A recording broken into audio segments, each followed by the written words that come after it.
আদালতে আজকে সাংবাদিকদের গায়ে হাত তোলা হয়েছে এবং সাংবাদিক পান্নার জামিন নামঞ্জুর, দুটি ঘটনাই ঘটেছে। আপনি একজন সিনিয়র সাংবাদিক, আপনি এই ঘটনায় মানে পর্যবেক্ষণ কি আপনার? আদালতে শুধু যে সাংবাদিক উপর হামলা হচ্ছে বা অন্য রাজনীতিবিদদের উপর হামলা হচ্ছে তা তো না, আদালত এখন অনিরাপদ জায়গা হয়ে গেছে।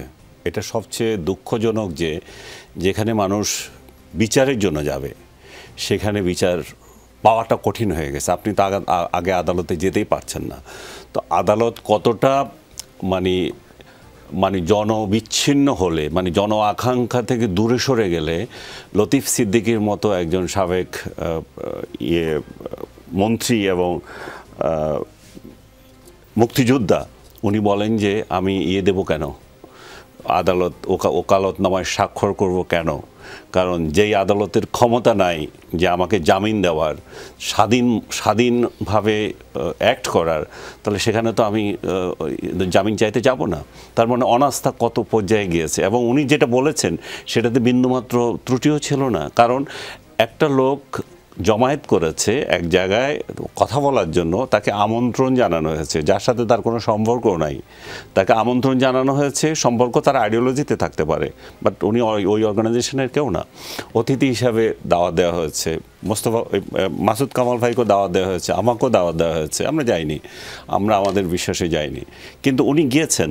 তো যাওয়ার ফলে বা পান্না গিয়েছে, যাওয়ার ফলে কি হলো? যাওয়াটা তো অপরাধ না, যাওয়া অপরাধ না, কথা বলা অপরাধ না। অপরাধ হচ্ছে কি বলেছে, আপনি সেটা নিয়ে ডিটারমাইন করবেন এই লোক এই মুহূর্তে কি বলেছে।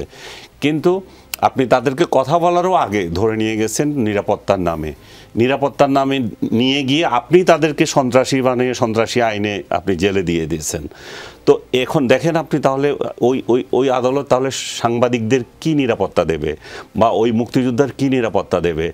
সাধারণ মানুষ এবং এদের যে উকিল, আমি একজনের সাথে কথা বললাম যে তুমি কি পান্নার জন্য একটু যাবে কিনা, এবং আরেকজনের কথা বললাম, বলে যে আনিস ভাই এখানে তো যাওয়া যাবে না, ওইখানে আমার উপর মফ হচ্ছে।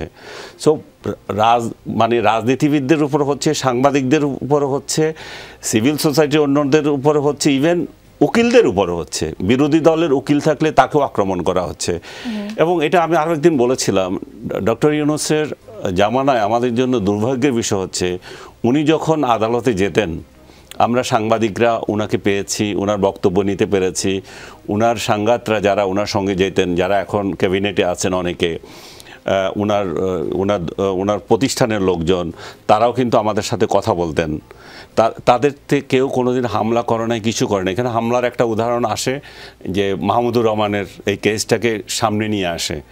কিন্তু এই ডক্টর ইউনূসের মতো ব্যক্তি যখন আদালতে গিয়েছেন দিনের পর দিন, তাকে কেউ কি বাধা দিয়েছে আপনি এই মিডিয়ার সাথে কথা বলতে পারবেন না? কিংবা তার সঙ্গী যারা ছিল তাদেরকে কি আক্রমণ করা হয়েছিল? ওনার উকিলকে কি আক্রমণ করা হয়েছিল? করে নাই। লিফট ছাড়া বোধহয় লিফট ছাড়া সেটা অন্য ধরনের হেনস্থা ওনাকে করা হয়েছে। কিন্তু আপনার ওনার আইন অধিকার পাওয়া, আইনের যে ইয়েটার বিচার পাওয়ার যে অধিকার, সেই অধিকারে তো হস্তক্ষেপ করা হয়নি এখানে। এখন উনি এমন সংস্কৃতি চালু করেছেন, উনি যেটা পেয়েছেন সেটাও উনি দিতে পারছেন না। এখন আদালতে যেতে মানুষ ভয় পাচ্ছে, আদালতে আমার উকিল যেতে ভয় পাচ্ছে। আর আদালতের ভয় তো আর টাকা পয়সার আরও বিষয় তো আছেই। তাহলে আমরা বিচারও পাবো না এবং ভুয়া মামলায় গ্রেপ্তার হবে, এবং সেই জায়গায় আবার আমার পক্ষে যে দাঁড়াবে তাকেও দাঁড়াতে দেবে না। তো এমন একটা সোসাইটিতে আমরা তাহলে চলে যাচ্ছি, আমরা আইন আদালত সমাজকে আমরা নিয়ে যাচ্ছি। তাহলে আবার আমরা বলি যে আমরা ইন্টারন্যাশনাল ইয়েতে এরিনায় আমাদের নাম যাবে, আমরা মানবাধিকার এখানে খুব আছে, এখানে বাক স্বাধীনতা খুব চলতেছে। তো আপনি বুঝতে পারেন তাহলে কোন পরিস্থিতি আছে। এবং পান্না সহ যাদেরকে গ্রেপ্তার করা হয়েছে, আমি মনে করি সম্পূর্ণ অন্যায়ভাবে তাদেরকে গ্রেপ্তার করা হয়েছে। তাদেরকে হেফাজতের নামে নিয়ে গিয়ে আপনি তাদেরকে প্রটেকশনের নামে নিয়ে গিয়ে আপনি একটা সন্ত্রাসী মামলায় ঢুকিয়ে দিয়েছেন। আপনি তাদেরকে অন্য মামলা তার বাসা থেকে ধরতেন। এইরকম সন্ত্রাসীগুলো ঢাকা শহরে ঘুরে বেড়াচ্ছে, 16 জনকে আপনি পেলেন, 16 জন তো ঢাকাতেই ছিল। তাদেরকে আপনি আগে যেতেন যে আপনি যদি সন্ত্রাসের কোনো ইঙ্গিত পেয়ে থাকেন। এবং এই যে সমাবেশটা হলো, দেখেন একটা সাংবাদিক সংগঠনের কার্যালয়ে গিয়ে আপনি এখানে আক্রমণ করছেন, যেখানে পুলিশ ওপেন, এটা ওপেন ফিল্ড, এখানে আপনি যে কেউ যে সমাবেশ করতে পারে। সরকারের বিভিন্ন সংস্থা আছে, তারা দেখতে পারে কি আলোচনা হচ্ছে।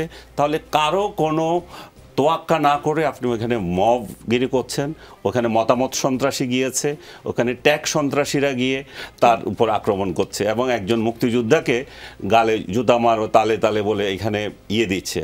তাহলে এখানে আর এখানে তো আর বলার কিছু নেই।